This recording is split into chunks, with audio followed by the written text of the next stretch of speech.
In today's video, we're tackling the subtle but devastating tactics of gaslighting. If you've ever felt dismissed or crazy in conversations with your partner, this one's for you.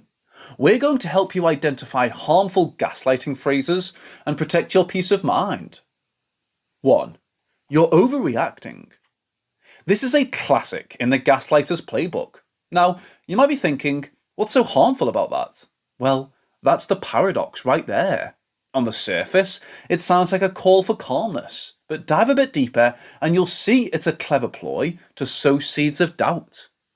When a narcissistic wife tells her partner they're overreacting, what she's really doing is minimizing their feelings, effectively telling them their emotions are invalid. She's not just brushing off her partner's feelings, but also indirectly telling them they shouldn't feel the way they do. By doing so, she creates a double bind.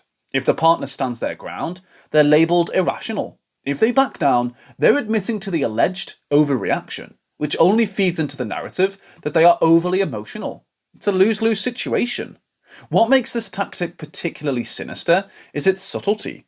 It's gaslighting in its most refined form, wrapped in a cloak of feigned concern, leaving the partner disoriented and questioning their own emotional responses. 2. You're too sensitive. Consider this scenario.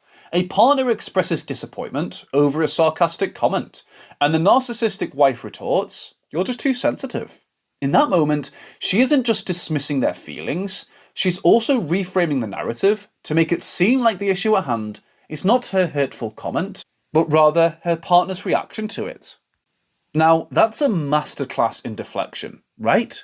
She effectively shifts the blame, making her partner second-guess their emotional response and creating a feeling of self-doubt. Am I being too sensitive?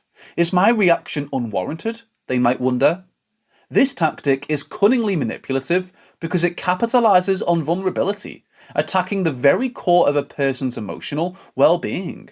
By labeling the partner as overly sensitive, the narcissistic wife not only invalidates their feelings, but also erodes their sense of self, all while maintaining an air of innocence. 3. I never said that. Picture the scene. You bring up a previous statement, perhaps a promise or a commitment, and the narcissistic wife, with a shrug of her shoulders, denies it ever happened. I never said that. You must have misunderstood. And just like that, she's planted the seed of doubt. Now, you're left scrambling, racking your brains, trying to piece together the fragments of memory. Did I imagine it? Was it all in my head? You ponder, caught between your own memory and her denial. This tactic is nefariously effective because it attacks the very foundation of trust and communication in the relationship. By denying her own words, the narcissistic wife creates an alternate reality, one where she is infallible and her partner's memory and understanding are called into question. 4. You're imagining things. Imagine a scenario where a partner expresses concern about a particular interaction they witnessed, perhaps sensing a flirtatious undertone. The narcissistic wife, quick as a whip, dismisses it with a wave of her hand. You're imagining things. That's not how it was. And just like that, she's cast a shadow over the situation. The partner starts to question their own perception. Did I read the situation wrong? Am I seeing things that aren't there? Their confidence begins wavering. This phrase is a particularly insidious tool in the gaslighter's arsenal because it directly targets the partner's trust in their own senses and intuition. By convincing them that their perception of reality is flawed, the narcissistic wife creates a mirage, a false reality where she is innocent and her partner is perpetually uncertain.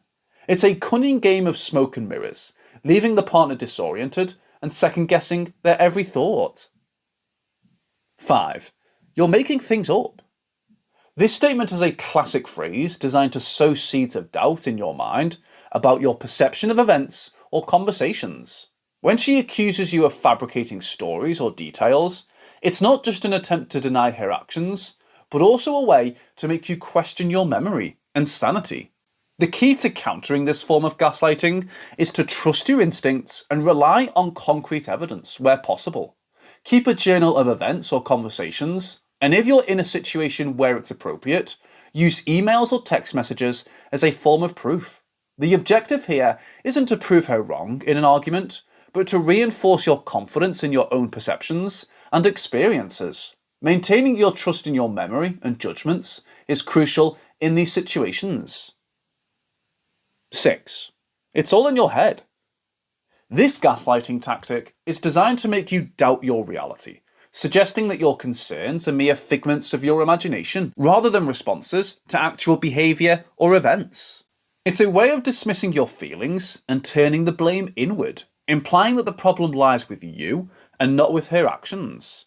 To counteract this, it's important to maintain a clear understanding of your experiences and feelings, acknowledging them as valid and real, regardless of her attempts to deny them. Seeking validation from trusted friends, family, or a professional can also provide the perspective needed to affirm your reality. Building a support system that acknowledges your feelings can be incredibly empowering, reminding you that you are not alone and that your experiences are indeed grounded in reality. 7. You're being paranoid. This phrase is often deployed when you start to question inconsistencies in her stories, or when you notice something that doesn't quite add up in her behaviour. By labelling your concerns as paranoia, she aims to undermine your trust in your own judgment, suggesting that your suspicions are baseless and a product of your imagination. Combating this form of gaslighting involves grounding yourself in facts and trusting your intuition. It's important to remember that your concerns are valid simply because you're feeling them. Seeking external validation can help, but reinforcing your internal validation is crucial. You know your reality better than anyone else. Reminding yourself of this can help maintain your confidence in your perceptions, despite her attempts to make you believe otherwise. 8. Why are you always so negative? This phrase not only invalidates your legitimate grievances, but also paints you as the problem, suggesting that your dissatisfaction or concerns are a result of your negativity, rather than her behaviour. To navigate this manipulation, it's essential to distinguish between negativity and legitimate concern. Acknowledge your feelings and understand that expressing discomfort or dissatisfaction in response to mistreatment is not negativity. It's a natural, justified reaction. Keeping a record of instances that prompted your negative reactions can also provide clarity and help you see patterns in her behaviour versus your responses. Remember, asserting your feelings and addressing issues is a healthy part of any relationship, not a sign of undue negativity. Having learned about gaslighting phrases, it's time to dive deeper into the narcissist's playbook. Look out for the warning signs your narcissistic wife is plotting a smear campaign, or equip yourself with tools to strengthen your psychological armour against narcissistic attacks. Thanks for tuning in, and don't forget to like, comment, and subscribe for more insights.